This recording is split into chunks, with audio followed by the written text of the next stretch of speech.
जिस रूप को आप देखेंगे उसी रूप का आपको ध्यान करना पड़ेगा। वही ध्यान साधक के लिए साधना होती है।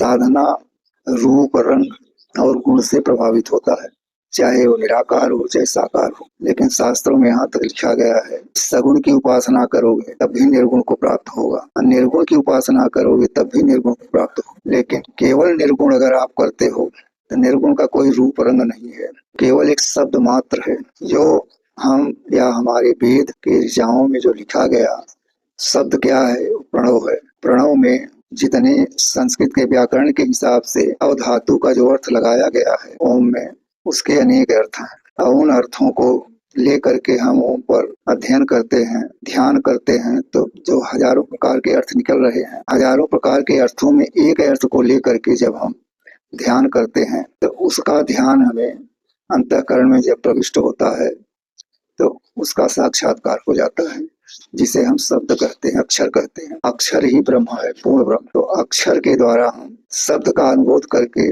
और आकाश मार्ग से आने वाले अक्षरों का जब ध्यान करते हैं, वही ध्यान की क्रिया ओम कहलाती है। और उस ओम के द्वारा हम निराकार नारायण का दर्शन पाते हैं। लेकिन जब हम साकार में आते हैं, सगुण में, तो हम गुण लीला चरित्र के बखान को जब करते हैं तब हमें सगुण रूप का ज्ञान होता है। राम की अगर हम पूजा करते हैं तो उनके गुण चरित्र लीलाओं को जब पढ़ते हैं तो उसके द्वारा हमें जो अनुभव होता है, जो अनुभूति होती है, वही अनुभूति हमारे अंतःकरण में प्रवेश करता है और वही हमें मोक्ष या वैकुंठ, साकेत धाम, गोलोक धाम का दर्शन कराता है। और उसी दर्शन मात्र से ही हम अपने जीवन को कृतार्थ करते हैं। निर्गुण मार्ग कठिन मार्ग है। निर्गुण रूप में नारायण को रखा गया है। 4 अक्षर का इनाम है, 4 ही वर्ण है, 4 ही आश्रम है और 4 प्रकार के अर्थ की प्राप्ति होती है। नारायण शब्द का उच्चारण इतना महत्व है कि आदमी स्वतः जो है परम धाम की प्राप्ति कर लेता है। 24 घंटे में अगर एक बार भी कोई नारायण शब्द का उच्चारण कर लेता है तो महान पापी से पापी भी तर जाता है। अनेक प्रकार के कुकर्मों को करने वाला जीव नारायण शब्द से ही पतित होते हुए भी पावन हो जाता है। नारायण शब्द में बहुत बड़ी शक्ति है। लेकिन सगुण में कर्मकांड के द्वारा जो किया जाता है, यजन, पूजन, आवाहन, सर्जन, इनके द्वारा कर्म का फल तो मिलता है, लेकिन वो आपको अंतःकरण तक नहीं ले जाता। आपके इस आकाश पाताल मृतलोक के अंतर्गत जितने भी वैभव भोग की सामग्रियां हैं वो प्राप्त हो जाती हैं। ऐसे कोई बीमार है तो महामृत्युंजय का जाप कराता है तो उसे आराम मिल जाता है। किसी भी प्रकार के आदि व्याधि से आदमी परेशान है, उपासन करने से उसे शांति मिल जाती है। लेकिन जब जीव साधना करता है तो सोचता है हम सर्वप्रथम ऊपर ही पहुंच जाएं, लेकिन वहां तक जाने में बहुत बड़ी कठिनाई होती है।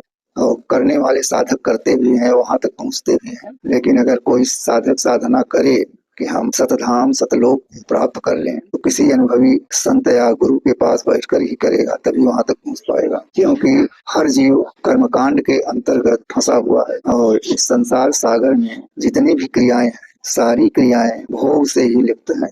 ये जीव प्रकृति के बल पर चलता है, प्रकृति के द्वारा ये हर कार्य को करता है। तो उस कार्य को जो विघटन में आता है उसे सगुण उपासना करने से ही शांति प्राप्त होती है। जिस भोग की इच्छा करता है वो भोग उसे प्राप्त हो जाता है। संसार की समस्त भोग पदार्थों की प्राप्ति के लिए हमें देवताओं की पूजा की जाती है, करनी चाहिए। यदि हमें इस संसार से विरक्त होकर के करना है तभी आप नारायण की नाम का उच्चारण, ध्यान, साधना करिए। अब सतधाम के आप अधिकारी हो जाएंगे। क्योंकि ये जीव अभी कृतार्थ होता है जब ये संसार से अपने मुख मोड़ लेता है। लेकिन यही मुख मोड़ना तो सबसे बड़ा कठिन कार्य है जीव के लिए। सोचते सब हैं लेकिन रास्ते में डगमगा जाते हैं, फिर उन्हें अधोगति हो जाती है। फिर वे इस संसार में आवागमन में चक्कर लगाने लगते हैं 84 लाख योनि। इसलिए हमारे इस तत्व शास्त्र आकाश मार्गी हरि शरणम द्वारा सहज मार्ग के द्वारा ये बताया जाता है कि आदमी या साधक जो साधना के लिए तत्पर है वो केवल नारायण का जाप करे।